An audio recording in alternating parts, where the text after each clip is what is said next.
नमस्कार, India news Haryana देख रहे हैं आप। आपके साथ मैं हूं रंजना सिंह राठौड़। बुलेटिन की शुरुआत करेंगे। जेजेपी सुप्रीमो अजय चौटाला ने एक बार फिर किसान आंदोलन पर बोलते हुए कहा कि जिस दिन एमएसपी खत्म हो जाएगी उसी दिन जेजेपी सरकार से समर्थन वापस ले लेगी। उन्होंने ये भी कहा कि मौजूदा समय में हरियाणा सरकार किसानों को 10 फसलों पर एमएसपी दे रही है।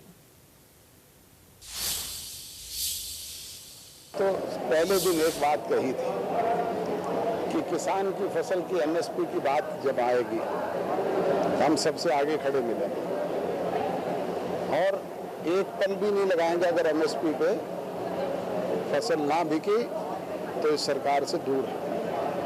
आज भी उसी बात पे कायम है। मैंने तो उदाहरण के साथ आपको कहा है कि एक नहीं 10 ऐसी फसलें हरियाणा प्रदेश की है जो एमएसपी प्राइस पे आज बिक रही है, किसी दूसरे हिस्से में प्रदेश के नहीं है। हमने बार बार ये एक वायदा किसान से किया कि एक एक दाना उसकी फसल का खरीद करेंगे, उसके अकाउंट में सीधे तौर पे पैसा जाएगा और वो पूरा करने का काम किया है।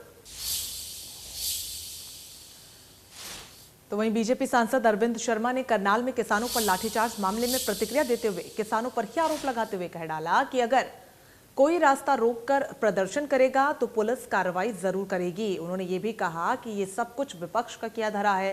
कांग्रेस और चौटाला के राज में भी गोली और लाठी चली थी, उस समय कितने अधिकारियों पर कार्रवाई हुई, विपक्ष को ये भी बता देना चाहिए। बीजेपी सांसद ने आगे कहा कि केंद्र की मोदी सरकार किसानों के आमदनी को दोगुना करने को लेकर 3 कृषि कानून सहमति को लेकर आई है, लेकिन विपक्ष किसानों को भ्रमित कर रहा है। ये कानून किसानों के हित में नहीं है। विपक्ष किसानों के सहारे अपनी राजनीतिक रोटियां सेक रहा है। विपक्ष गुमराह कर रहा है और वो किसान ऐसा नहीं कर सकता। मेजोरिटी ऑफ लोग, आप मैं किसके ज्यादा क्या कहूँगा। अगर किसानों को तो बिल्कुल, अगर आप देखेंगे उनका हमेशा प्यार प्रेम का माहौल चाहिए होता है। प्यार प्रेम का माहौल उन्होंने बनाया है, लेकिन खिचम ताण का माहौल विपक्ष की आंगली लगने पर ये खिचम ताण का माहौल है। विपक्ष इस पर रोटी सेकना चाहती है।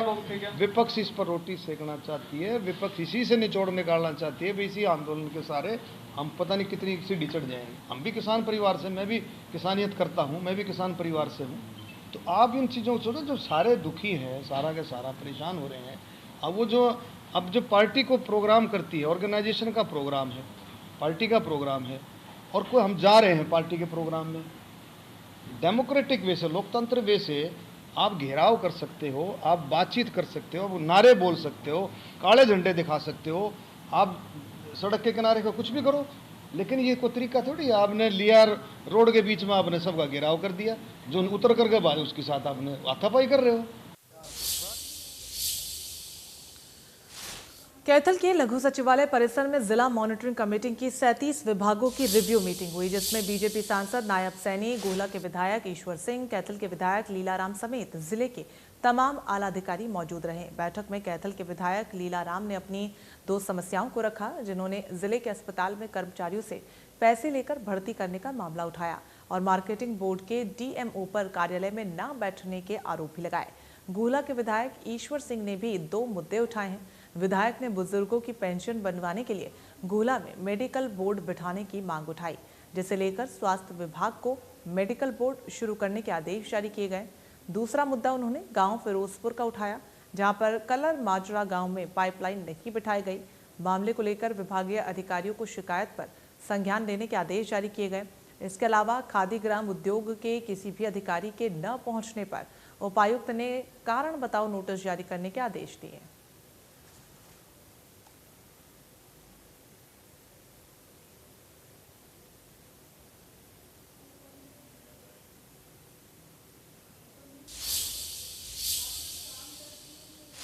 तो वहीं यमुनानगर में नवनियुक्त उपायुक्त पार्थ गुप्ता ने अपना कार्यभार संभाल लिया है। उन्होंने अधिकारियों से सरकार की योजनाओं को सही ढंग से और समय पर लागू करने के निर्देश दिए हैं। प्रदेश के नंबर 1 में सबसे भरोसेमंद news channel India news Haryana की खबर का एक बार फिर से असर देखने को मिला है। हमने खबर दिखाई थी किस प्रदेश के नंबर 1 में सबसे भरोसेमंद news channel India news Haryana की खबर का एक बार फिर से असर देखने को मिला है। हमने खबर दिखाई थी किस तरह मामूली बारिश के बाद भिवानी पानी पानी हुआ था। छोटी काशी में किस तरह से हालात बिगड़े थे। मामूली बारिश के बाद हालात बद से बदतर कहीं न कहीं बाढ़ के से हालात पैदा हुए थे।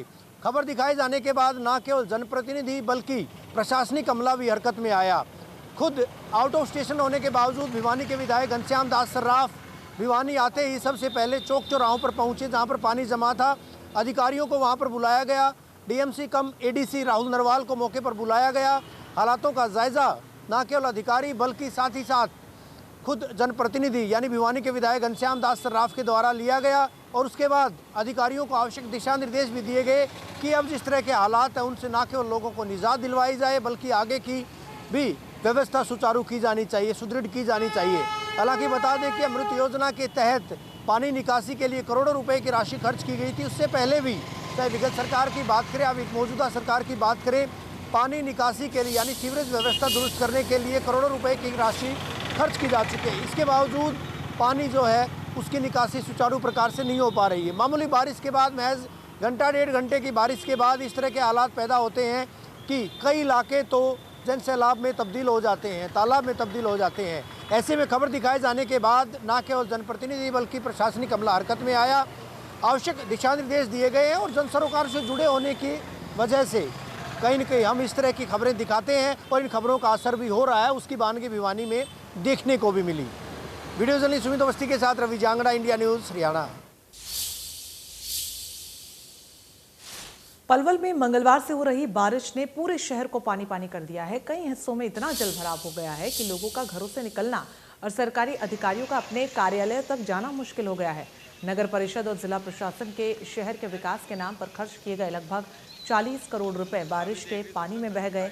शहर में जगह जगह भरे पानी ने विकास कार्यों की और साफ सफाई के दावों की पोल खोलकर रख दी है।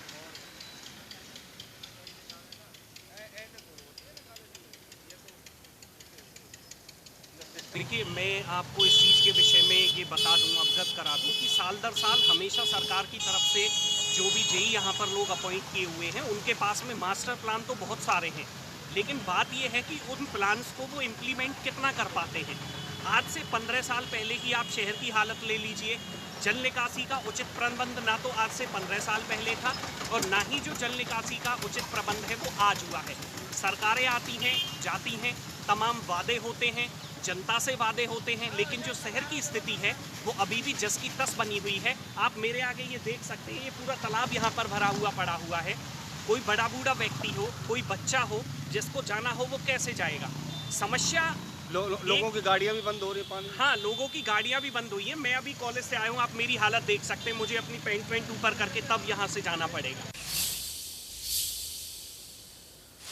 बल्लभगढ़ के नागरिक अस्पताल के बाहर से शर्मसार कर देने वाली घटना सामने आई है। यहां पर महिला ने ऑटो में बच्चे को जन्म दिया है। आपको बता दें कि नागरिक अस्पताल में सुबह 9 बजे गर्भवती महिला को लेकर उसकी मां अस्पताल पहुंची, जहां पर जानकारी न मिलने पर लगभग आधे घंटे तक इधर उधर वो भटकती हुई नजर आई। घूमने के बाद जब ऑटो पर वो पहुंची तो देखा कि उसकी बेटी ने ऑटो में ही बच्चे को जन्म दे दिया है, जिसके बाद आनंद फानन में अस्पताल प्रशासन ने जच्चा और बच्चा को वार्ड में शिफ्ट करवाया और सूचना के बाद हालचाल जानने महिला के पास बल्लभगढ़ एसएमओ और इमरजेंसी डॉक्टर गर्भवती महिला के पास पहुंचे।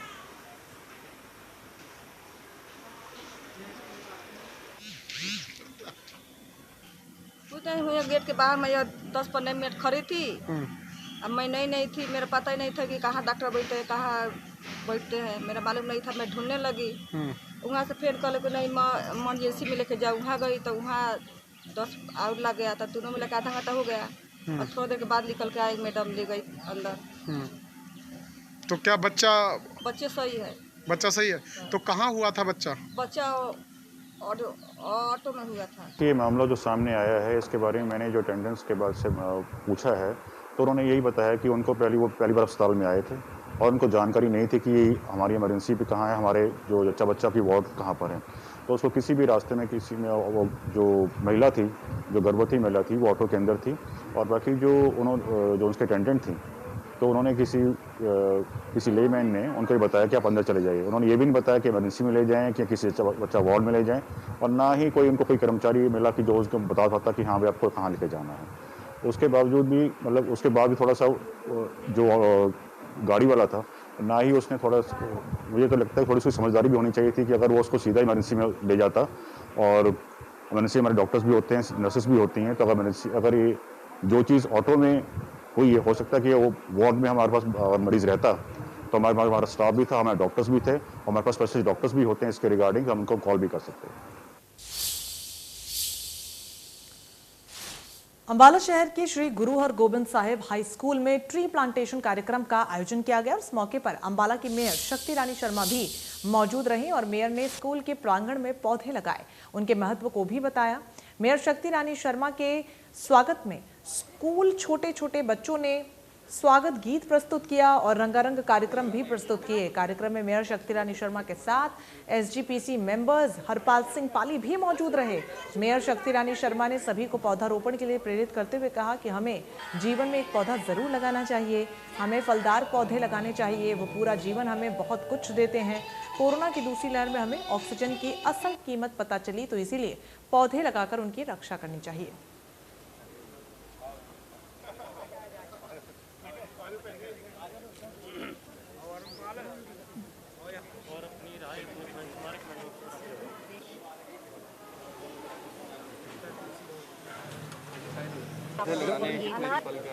आप समझ सकते हैं कि मैडम की कितनी रुचि जो है।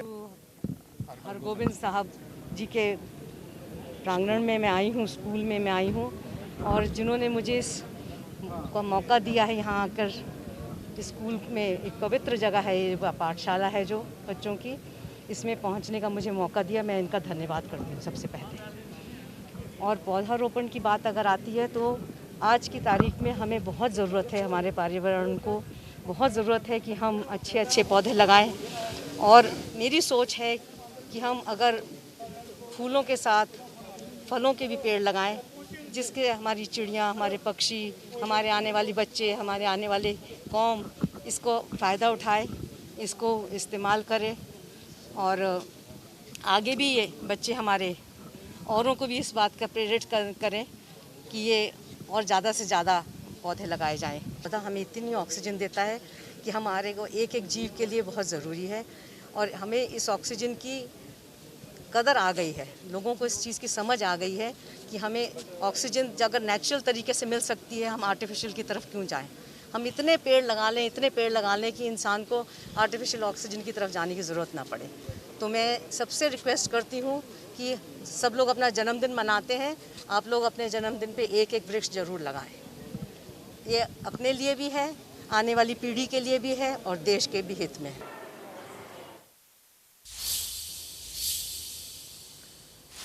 इसी के साथ इस बुलेटिन में बस इतना ही। लगातार बड़ी खबरों के लिए बने रहिए हमारे साथ। नमस्कार।